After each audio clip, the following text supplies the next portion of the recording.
கர்த்தருக்கு சோத்திரம். இந்த நாள் தியானத்துக்கு ஆண்டவர் தந்த வசனம் சங்கீதங்கள் புஸ்தகம் 23ஆம் சங்கீதம் 2ஆம் வசனம்.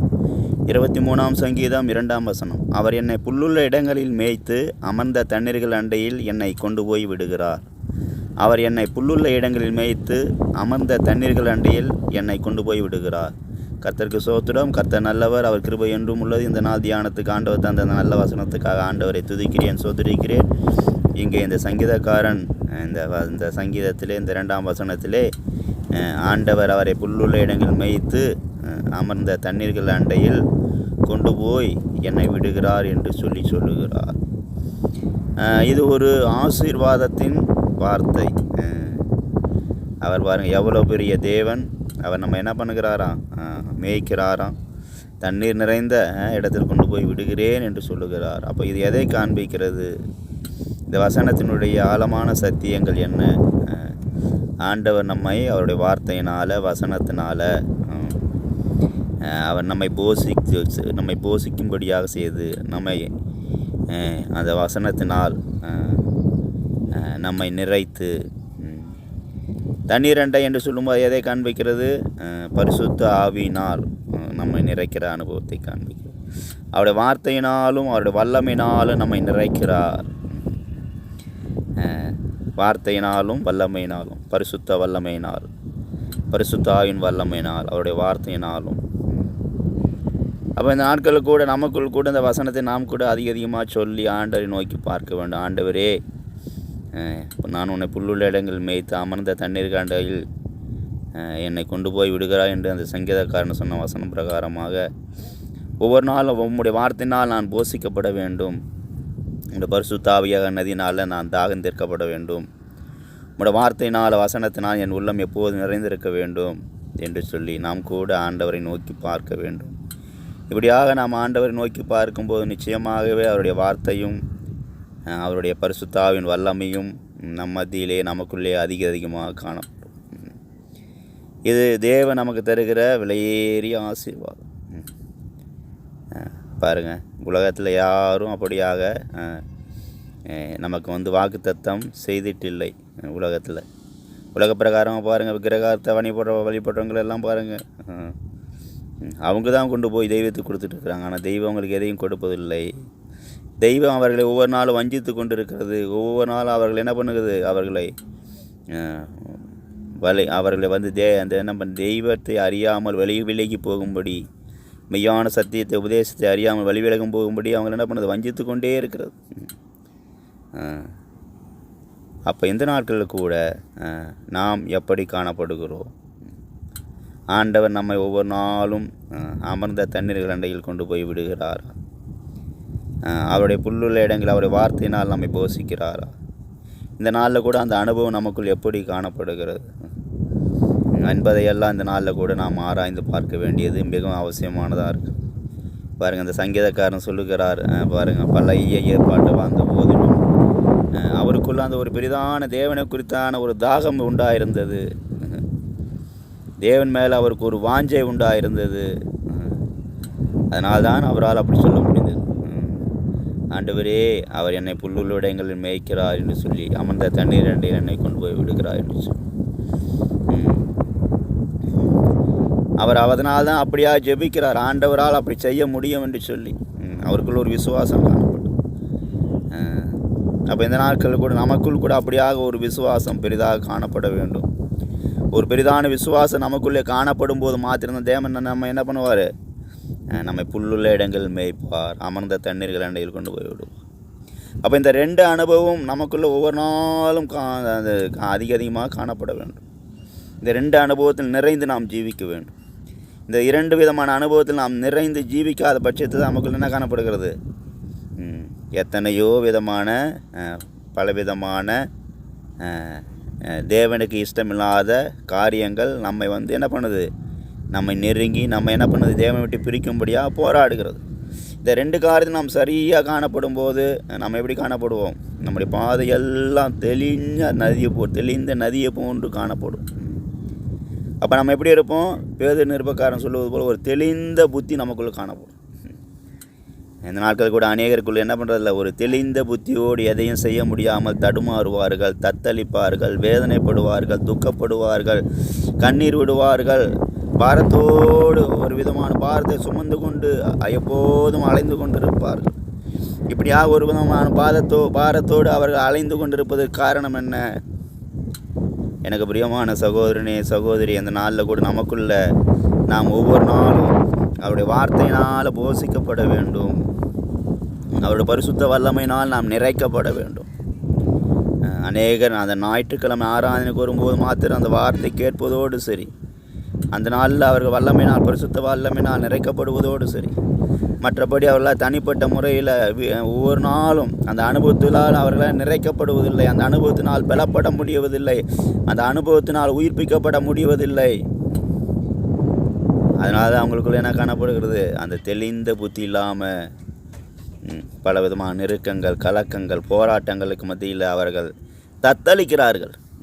இந்த நாட்கள் கூட நாம் தத்தளிக்காமல் தெளிந்த புத்தியுள்ளவர்களாக ஜீவிக்க வேண்டுமானால், அந்த பேது நிருபக்காரன் சொன்னது போல நமக்குள் ஒரு தெளிந்த புத்தி காணப்பட வேண்டுமானால், ஒவ்வொரு நாள் நம்முடைய பரிசுத்தாவின் வல்லமையினாலும் அவருடைய வார்த்தையினாலும் நாம் நிறைக்கப்பட வேண்டும். அப்போ நமக்குள் அந்த வார்த்தையும் வல்லமையும் பரிசுத்த வல்லமையும் நமக்குள் இருக்கும்போது, நமக்குள் ஏதாவது தவறுகள், பிழைகள், குறைவுகள் வரும்போது அந்த வார்த்தையும் வல்லமையும் நமக்கு என்ன செய்யும்? நமக்கு உதவி செய்யும். நாம் எதை செய்ய வேண்டும் என்பதை தெளிவாக நமக்கு காட்டித்தரும். அப்படி தெளிவாக காட்டி கொடுத்து நம்ம ஒரு சரியான பாதையில் நம்ம நடத்தும். தேவன் அப்படியா நம்ம ஒரு சரியான பாதையில் நம்ம நடத்த தேவன் விரும்புகிறார். எனக்கு பிரியமான சகோதரனே சகோதரி, இந்த நாளில் கூட நம்ம எந்த அளவுக்கு தெளிந்த புத்தி உள்ளவர்களாக ஜீவிக்க நம்ம தேவனுடைய கரத்தில் ஒப்படைத்திருக்கிறோம், தேவனுடைய வல்லமையினால் நிறைக்கப்படுகிறோம், தேவனுடைய வசனத்தினால் வார்த்தையினால் போஷிக்கப்படுகிறோம் என்பதையெல்லாம் அந்த நாளில் கூட நாம் சிந்தித்து நாமே தாழ்த்தி தேவனுடைய கரத்தில் ஒப்படைப்போம். அப்போ நிச்சயமாகவே தேவன் அந்த 2 அனுபவங்களால் நிறைத்து நம்மை ஒவ்வொரு நாளும் சரியான பாதையில் நடத்தும். அப்போ நாளில் கூட நமக்குள்ள அந்த சரியான பாதையில் நடத்தும்படியாக நமக்குள்ள இந்த 2 அனுபவங்கள் காணப்பட வேண்டும். கர்த்தருக்கு ஸ்தோத்திரம். அப்போ இந்த 2 அனுபவங்களால் நாம் பலப்பட வேண்டும். இந்த 2 அனுபவங்கள் நம்ம எப்படி காணப்பட வேண்டும்? ஒவ்வொரு நாளும் பலப்பட வேண்டும். இந்த 2 அனுபவங்கள் நம்ம ஒவ்வொரு நாளும் என்ன பண்ண வேண்டும்? உயிர்ப்பிக்கப்பட வேண்டும். இந்த அனுபவம் நமக்குள்ளே பெருகி கொண்டே இருக்க வேண்டும். இந்த அனுபவம் நமக்குள்ளே வருது பெருகி வந்து கொண்டே இருக்க வேண்டும். அப்போது தான் ஒவ்வொரு நாளும் நமக்குள்ளே வரக்கூடிய பாரங்கள், சோதனைகள், பிரச்சனைகள் எல்லாவற்றையும் நாம் அதை மேற்கொள்ள முடியும். திடீரென்று ஒரு பெரிய சோதனை வருகிறது என்று சொல்லுங்கள் பாருங்கள்.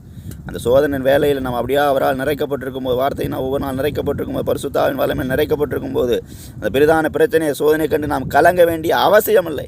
அந்த பெரிதான சோதனை பிரச்சனையெல்லாம் அந்த வல்லமையும் வார்த்தையும் நமக்குள்ளிருந்து நமக்கென்று யுத்தம் செய்யும், நம்மை தைரியப்படுத்தும், நம்மை பலப்படுத்தும், நம்மை ஒரு ஜெயமான ஜீவியம் செய்யும்படியாக அந்த வார்த்தையும் வல்லமையும் நமக்குள்ளிருந்து நம்மை ஒவ்வொரு நாளும் நடத்தும். அந்த நாளில் கூட நமக்காக ஒரு பெரிதான ஜெயத்தை பெற்றுக் கொடுக்கும். அப்போ நாட்கள் கூட நம்ம ஒரு ஜெயமான ஜீவியம் செய்ய நம்மை தாழ்த்துவோம். நாம் கூட அந்த வார்த்தையினால் வல்லமையினால் நிறைக்கப்படும். அதனால தான் அந்த நாளில் பாருங்கள், அநேகருக்குள்ள ஒரு ஜெய ஜீவியம் இல்லை. கிறிஸ்துவ வாழ்க்கை என்பது ஒரு பெரிதான ஜெய ஜீவியம் செய்ய வேண்டும் என்று சொல்வார். ஜெயமான ஒரு வாழ்க்கை, இந்த பூமியில் நாம் வாழக்கூடிய வாழ்க்கை ஒரு ஜெயமான, கிறிஸ்துவுக்குள்ளே வாழக்கூடிய வாழ்க்கை ஒரு ஜெயமான வாழ்க்கையாக இருக்க வேண்டும்.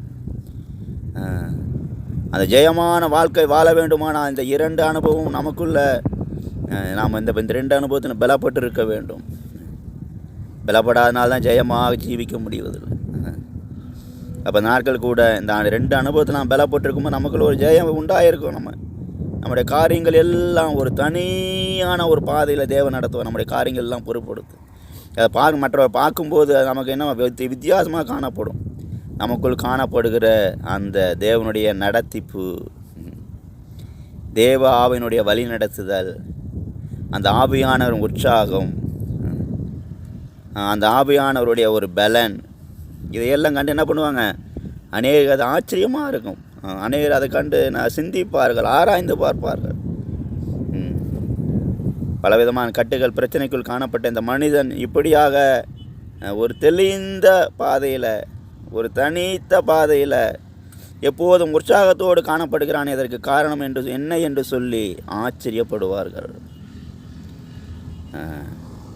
அப்போ அந்த வார்த்தையும் அந்த வல்லமையும் பரிசுத்த ஆவியின் வல்லமை நமக்குள் வரும்போது, நமக்குள்ள அந்த அனுபவத்தில் நாம் பலனடைந்திருக்கும் போது, அந்த அனுபவத்தில் நம்ம ஒரு நல்ல ஒரு நிலவரத்தில் காணப்படும் போது, நிச்சயமாகவே தேவனுடைய நம்மோடு கூட இருந்து நம்மை அப்படியாக என்ன பண்ணும், நடத்தும். நம்மை பார்க்கிறவர்கள் ஆச்சரியப்பட செய்யும். நம்மை பார்க்கிறவர்களுடைய ஜீவியத்தில் கூட மாற்றத்தை உண்டாக்கத்தக்கதாக அந்த தேவ வல்லமை அப்படியாக கிரியை செய்யும். அப்போ இந்த நாட்கள் கூட நமக்குள்ள அந்த வார்த்தையும் வல்லமைனால் நாம் நிறைந்து ஓட வேண்டும். இந்த வார்த்தையின் வல்லமையினால் பலனடைந்தவர்களாக நாம் காணப்பட வேண்டும். அப்போ அந்த வார்த்தையினால் வல்லமையினால் நாம் பலனடைந்தவர்களாக காணப்படும் போது நம்மை சுற்றில் இருக்கிற எல்லாருக்குள்ளும் அது ஒரு முன்மாதிரியும் ஒரு சாட்சியையும் அது ஒரு விலையேறிய ஒரு நம்பிக்கையும் நமக்கு தந்து நடத்தும். அதுபோல் இந்த நம்மை பார்க்கிறவர்களுக்குள்ள என்ன உண்டாகும், ஒரு ஆண்டவருக்கு மேலே விசுவாசம் வைக்கத்தக்கதான ஒரு கிரியை உண்டாகும். அதனால் அந்த நாளில் கூட நம்ம முழுவதுமாக தாழ்த்துவோம். இந்த நாளில் கூட நம்மளுக்குள்ள அந்த பெரிதான பலன் காணப்படுகிறதா, அந்த வார்த்தையினால் நாம் நிறைந்து ஜீவிக்கிறோமா?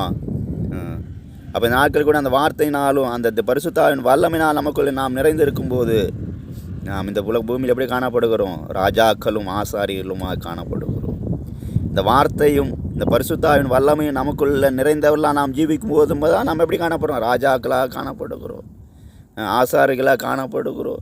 தேவன் நம்ம இருதயமாக சிங்காசனத்திலிருந்து நம்ம என்ன பண்ணுகிறார், நமக்குள்ளிருந்து ஒரு பெரிதான ஆளுகை வெளிப்படுத்தி கொண்டே இருக்கிறார். அதனால் அந்த நாளில் கூட நம்ம முழுவதுமாக தாழ்த்தி தேவனுடைய கரத்தில் ஒப்படைப்போம். ஆண்டவரே, ஒவ்வொரு நாள் அதிகமாக உடைய வார்த்தையினால் நான் பலன் அடைய வேண்டும், உடைய பரிசுத்தாவினால் வல்லமினால் நிறைக்கப்பட வேண்டும். ஆண்டவரே, நான் அப்படியாக பரிசுத்தாவின் வல்லமினால் நிறைந்து வார்த்தையினால் நிறைந்து உனக்கென்று ஒரு வெளியேறிய ஜெயஜீவன் செய்ய வேண்டும் என்று சொல்லி நாம் தேவனுடைய கரத்தில் ஒப்படைப்போம். நிச்சயமாகவே தேவன் நம்மோடு கூர்ந்து அப்படியாக ஒரு ஜெய ஜீவியம் செய்யும்படியாக மற்றவர்களுக்குள்ள ஒரு ஜெயத்தை உண்டாக்கத்தக்கதாக நம்முடைய ஜீவியம் காணப்படும்.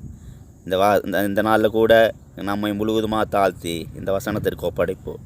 கர்த்தர் தாமே நம்மை கொண்டு பலத்த கிரியை செய்வார். கர்த்தர் தாமே இந்த வசனங்களாக நம்ம ஒருவரும் ஆசீர்வதிப்பாராக. ஜெபிக்கலாம். கிருபையும் சிநேகம் நிறைந்த எங்கள் நல்ல தெய்வமே, நன்றியோடு துதிக்கிறோம், சோதரிக்கிறோம். அவர் உன்னை புல்லுள்ள இடங்களில் மேய்த்து அமர்ந்த தண்ணீர்கள் அண்டையில் என்னை கொண்டு போய் விடுகிறார் என்ற வசனம் மூலமாக இந்த நாளில் எங்களோடு இடைப்பட்டு அதற்காக நன்றி செலுத்துகிறேன், துதிக்கிறேன், சோதரிக்கிறேன்ப்பா. இந்த வார்த்தை கேட்குற ஒவ்வொரு முறை பிள்ளைகளும் உடைய வார்த்தையினாலும் அப்படி பரிசுத்த ஆவியின் வல்லமினாலும் ஆண்டவரை நிறைத்து பலப்படுத்தி தெளிந்த புத்தி உள்ளவர்களாக உற்சாகம் உள்ளவர்களாக ஆண்டவரே ஜீவிக்க கிருபை கொடுக்கும்படியாக ஜெபிக்கிறேன். ஒரு பெரிதான ஜெய ஜீவன் செய்ய உதவி செய்யுங்க, ஆசீர்வதிங்க. இந்த வார்த்தை கேட்குற ஒவ்வொரு முறை பிள்ளைகளையும் ஆண்டவரே உங்களுடைய பெரிதான வல்லமினா பலத்தை நிறைத்து ஜெயமாக நடக்க ஆண்டவரே உங்கள் நாமத்தை மகிமைப்படுத்த அநேகரை சத்தியத்தில் கொண்டு வர கிருபைதாங்க, ஆசீர்வதிங்க. துதிக்கிறோம், சோதரிக்கிறோம், கனமகிமை செலுத்துகிறோம். இயேசு நாமத்தில் பிதாவே, ஆமென்.